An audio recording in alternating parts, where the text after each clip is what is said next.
Hello students, this is Sir Shankar. Today, my dear students, uh, we will see a new lesson, that is chapter 4 of class 7 English, the assisted matrix bloom. So we are skipping one chapter, chapter 3, that in our there is little bit problem is there, so that is not coming very clearly. So and it will be problem that you can, if you cannot see it clearly. Okay, the pages in the chapter 3 are not coming very clearly, so that's why I skipped that lesson, and I and we all will study and read the chapter 4. So today, dear students, I want that we will read the lesson. We will read the lesson first, and I want you all that you know, by taking your pencil or with the help of your finger, you point those words that I will be reading. Okay, you point those words I will be reading, and just follow me. You no need to read. Okay, you just follow me and point those words that I will be reading. And when I complete reading, then you can uh, read by yourself. And if possible, yes, it is obviously it is possible, you can send it the first paragraph. No, some students can send the first paragraph, some students can send the second paragraph. Okay, then some student can send the third paragraph.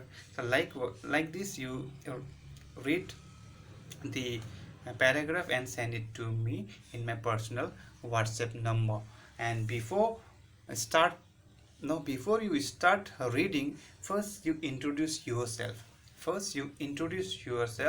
And you tell me which paragraph that you are reading. Just you need to tell me. Okay, then uh, you can send, after that you can send it to me in my personal number. Okay, so let's read the lesson.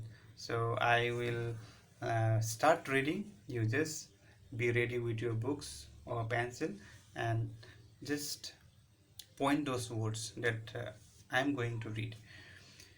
This is a story about an honest and hardworking old couple and their pet dog. The neighbors are troublesome, and the dog dies a sad death. The spirit of the dog gives solace and support to his master in unexpected ways. In the good old days of the daimyos, there lived an old couple whose only pet was a little dog. Having no children, they loved it as though it were a baby. The old dame made it a cushion of blue crab, and at mealtime Muko, for that was its name, would sit on it as snug as any cat. The kind people fed the pet with tidbits of fish from their own chopsticks and all the boiled rice it wanted. Thus treated the dumb creature, love its protectors like a being with a soul. The old man, being a rice farmer, went daily with hoe and spade into the fields, working hard from morning until O Tanto Sama, as the sun is called, had gone down behind the hills. Every day the dog followed him to work, never once harming the white heron that walked in the footsteps in the old man to pick up the worms. For the old fellow was patient and kind to everything that had life, and often turned up ashore on purpose to give food to the birds.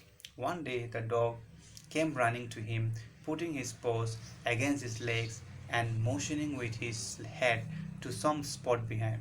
The old man at first thought his pet was only playing and did not mind it, but the dog kept on whining and running to and fro for some minutes. Then the old man followed the dog a few yards to a place where the animal began a lively scratching. Thinking it was possibly a buried bone or bit of fish, the old man struck his hoe in the earth when, lo, a pile of gold gleamed before him. Thus, in an hour, the old couple were made rich. The good souls bought a piece of land, made a feast for the friends, and gave plentifully to their poor neighbors. As for the dog, they petted him till they nearly smothered him with kindness. Now, in the same village, there lived a wicked old man and his wife, not a bit sensitive and kind, who had always kicked and scolded old dogs whenever any passed their house. Hearing of their neighbor's good luck, they coaxed the dog into their garden and set before him bits of fish and other dainties, hoping he would find treasure for them. But the dog, being afraid of the cruel pair, would neither eat nor move. Then they dragged him out of doors, taking a spade and hoe with them. No sooner had the dog got near a pine tree growing in the garden than he began to paw and scratch the ground, as if a mighty treasure lay beneath. "Quick, wife, hand me the spade and hoe," cried the greedy old fool, and he danced with joy. Then the covetous old fellow with his spade and the old crone with a hoe began to dig, but there was nothing but a dead kitten, the smell of which made them drop their tools and shut their noses. Furious at the dog, the old man kicked and beat him to death, and the old woman finished the work by nearly chopping off his head with the sharp hoe. They then flung him into the hole and heaped the earth over his carcass. The owner of the dog heard of the death of his pet and mourning for him, and as if he had been his own child, went at night under the pine tree. He set up some bamboo tubes in the ground, such as are, are such as are used before tombs, in which he put fresh flowers. Then he laid a cup of water and a tray of food on the grave and burned several costly sticks of incense. He mourned a great while over his pet, calling him many dear names, as if he were alive. That night the spirit of the dog appeared to him in a dream and said, "Cut down the pine tree over my grave and make from it a mortar for your rice pastry and a meal for your bean sauce." So the old man chopped down the tree and cut out of the middle of the trunk a section about 2 feet long. With great labor, partly by fire, partly by the chisel, he scraped out a hollow place as big as a small ball. He then made a long handled hammer of wood, such as is used for pounding rice. When New Year's time drew near, he wished to make some rice pastry. When the rice was all boiled, Granny put it into the mortar. The old man lifted his hammer to pound the mass into dough, and the blows fell heavy and fast till the pastry was all ready for baking. Suddenly, the whole mass turned into a heap of gold coins. When the old woman took the hand mill and filling it with beans began to grin, the gold dropped like rain. Meanwhile, the envious neighbor peeped in at the window when the boiled beans were being ground. "Goody me!" cried the old hag, as she saw its dripping of sauce turning into yellow gold, until in a few minutes the tub under the mill was full of a shining mass of gold. So the old couple were rich again. The next day, the stinky and the wicked neighbor came and borrowed a mortar and magic mill. They filled one with boiled rice and the other with beans. Then the old man began to pound and the woman to grin. But at the first blow and turn, the pastry and sauce turned into a foul mass of worms. Still more angry at this, they chopped the meal into pieces to use as firewood. So, dear students, you I stopped here. Okay, the first part it is completed, and in the next class we will complete the explaining this first part. So what I told you, you do it at home, make an audio and send it to me. You read properly.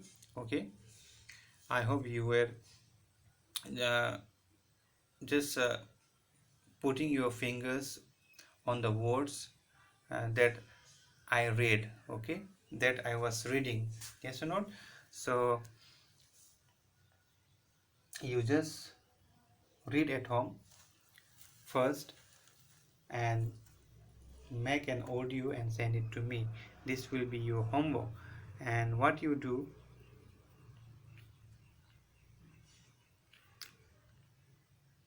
after reading, you can read the second part also. Okay, so in the next class, it means I think tomorrow is there, we will explain the first part. Okay, we will explain the first part. So I stopped today here. You just